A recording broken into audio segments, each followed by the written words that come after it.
के निकालने की कोशिश किया जा रहा है। हमारे बुकिंग में बहुत आदमी का जान गया है।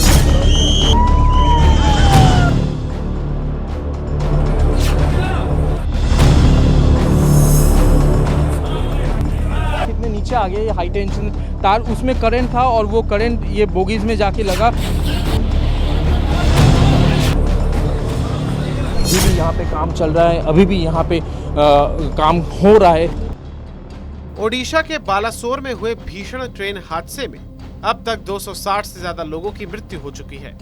वहीं 900 से अधिक लोग घायल हुए हैं। इस हादसे के बाद भारत की ट्रेनों की सुरक्षा पर सवाल उठ रहे हैं।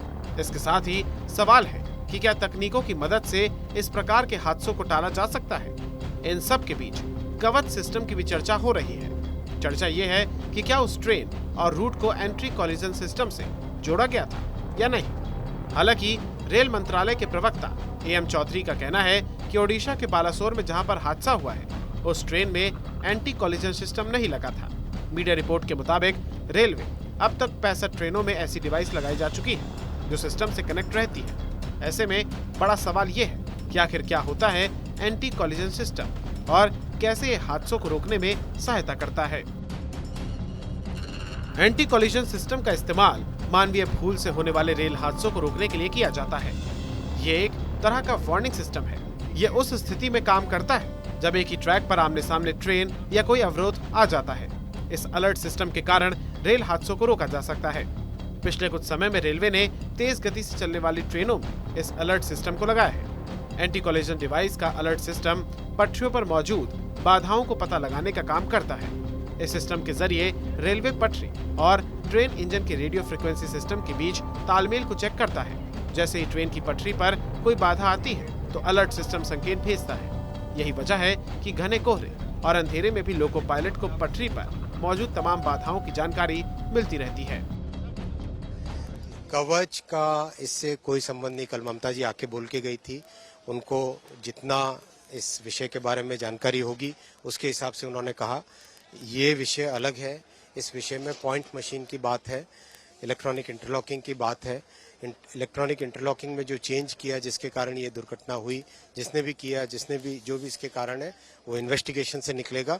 इसका बात जो ममता जी ने कही वो नहीं है। रेलवे की तरफ से दावा किया गया है कि साल 2022-23 में देश के 2000 रेल रूट्स को इससे जोड़ने की योजना बनाई गई है। शुरुआती दौर में इसके ट्रायल के बाद ही देश की दक्षिण मध्य रेलवे की 65 ट्रेनों में इसका इस्तेमाल किया जा रहा है।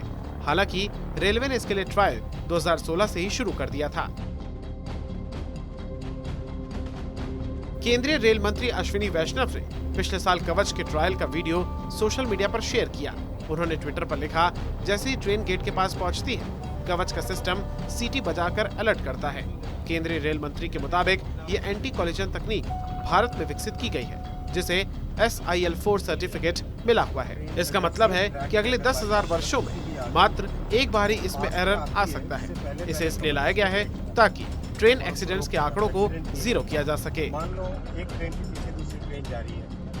23 मार्च 2022 के रेल मंत्रालय की ओर से जारी बयान के मुताबिक भारतीय रेलवे ने दक्षिण मध्य रेलवे के लिंगमपल्ली विकाराबाद बीदर 250 किलोमीटर खंड के पूर्ण ब्लॉक खंड पर कवच का परीक्षण किया था।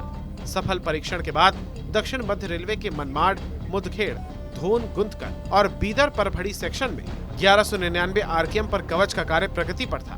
तब तक दक्षिण मध्य रेलवे में लगभग 1098 RPM नेटवर्क रूट को कवच के दायरे में लाया गया था और अब नई दिल्ली हावड़ा और नई दिल्ली मुंबई सेक्शन पर कवच लगाने का काम मार्च 2024 तक पूरा करने का लक्ष्य रखा गया है।